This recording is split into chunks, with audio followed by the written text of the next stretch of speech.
In the world of hot hatchbacks, the Seat Leon Cupra has always been a wolf in sheep's clothing. Underneath the plain wrapping lied one of the best hot hatchbacks you could buy.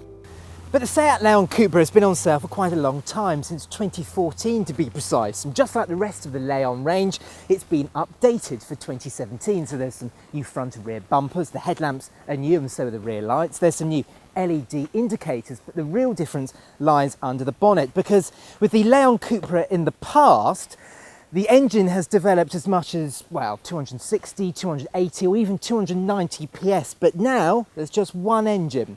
It's still the 2-litre 4-cylinder turbocharged petrol engine, but now it has 300 PS or 296 bhp to you and me. There's also 380 newton meters of torque, and that's up by 30 newton meters.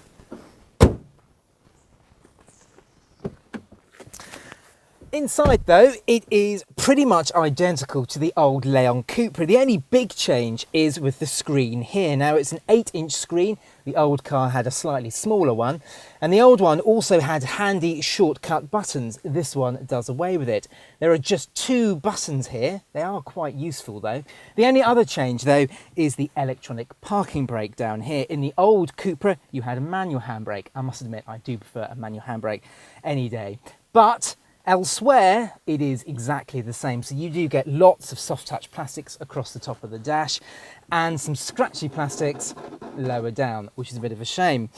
Storage wise, well, there's a big cubby under here, a couple of cup holders. The glove box is large enough for a large packet of crisps, and the door bins do not pass the Carbuyer big bottle test. Elsewhere, it's same old, so the entire interior ambience feels very conservative and classy rather than sporty.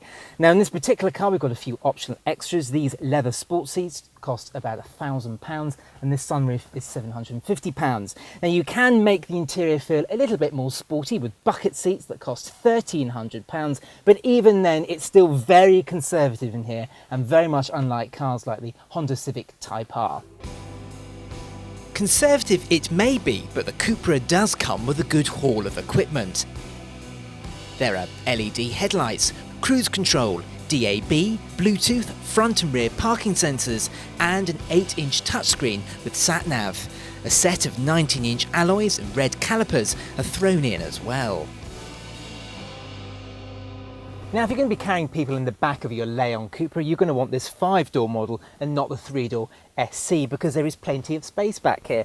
Now I'm just over 5'10" and I've got a decent amount of knee room, and headroom isn't too bad either. And you can fit just about 3 people in here. Now they will have to get their leg over this hump in the floor, but once there, it's actually pretty comfortable. Elsewhere there are easily reachable eye-6 points, which is quite good. We've got a armrest with 2 cup holders, and there's even a ski hatch as well. One of the good things about the 5-door Cupra is that it shares its boot with the standard Leon 5-door hatchback's boot. So you get 380 litres, which is more than the Golf R, but less than the Honda Civic Type R. But it's still of a really good shape and size. Let me just grab the Carbuyer large suitcase, and you can see there is tons and tons of room in there. Now one thing I would recommend going for is the Space Saver spare wheel, and another thing I'd go for is the double boot floor. Now it's a raisable boot floor, it costs £120, and it means that you don't have to lug your suitcases over this large lip and down into the boot floor. Now of course you can make the space larger with the 60/40 folding rear seats. There is a lip between the boot floor and the back of the seats, but like I say, if you go for that double boot floor, you get almost a flat loading area.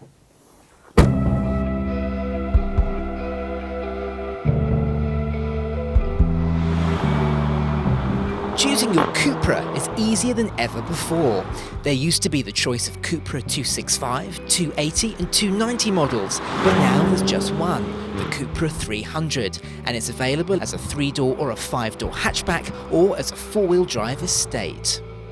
Now under the plain Jane wrapping, this thing is an absolute hooligan. Now naturally I prefer a 6-speed manual, but we've got the DSG here and it just fires through gears like nobody's business. And when you're in Cupra mode, the exhausts make quite a rude noise. Cupra is just one of 4 modes in the Seat driver profile. Each is a little harder than the other, and there's an individual mode so you can tailor the car just so. Now one key difference about the new Cupra is that it comes as standard with adaptive suspension. Now the old Cupra never rode particularly well, but this one, in the most comfortable setting, actually does. Now you still thump through potholes, but there's a nice little bounce to the suspension in normal everyday driving. Now this adaptive suspension is in perfect keeping with the whole character of the Cupra. It's not a raw hot hatchback like the Honda Civic Type R, but it's sensible, grown up and mature. But that doesn't mean it can't let its hair down and mix it with the best hot hatches on the market. But it's not just in a straight line where this car absolutely flies, it's around corners, because this Cupra absolutely loves bends. And it was all due to that differential up front, because you can just plough into corners and it just pulls the car round them. Factor in really direct and fearsome steering, and especially if you've got the manual, really well-weighted pedals, and this thing is an absolute delight to drive. Now it may not have the costume jewellery of the Honda Civic Type R or the Ford Focus RS, but it has it where it matters, and that's in the handling and the grin department.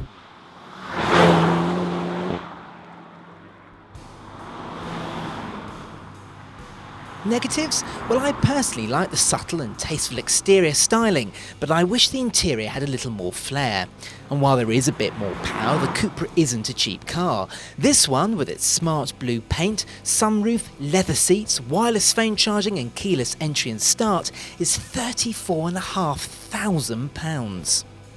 But it's clear the facelift and power upgrades have just improved what was a very impressive hot hatchback, and a nice tonic to other crazy hot hatchbacks like the Ford Focus RS and Honda Civic Type R. Speaking of which, you can watch our review of the Honda Civic Type R here and our Hot Hatchbacks playlist. And please like and share this video and press the Carbuyer logo to subscribe to our channel.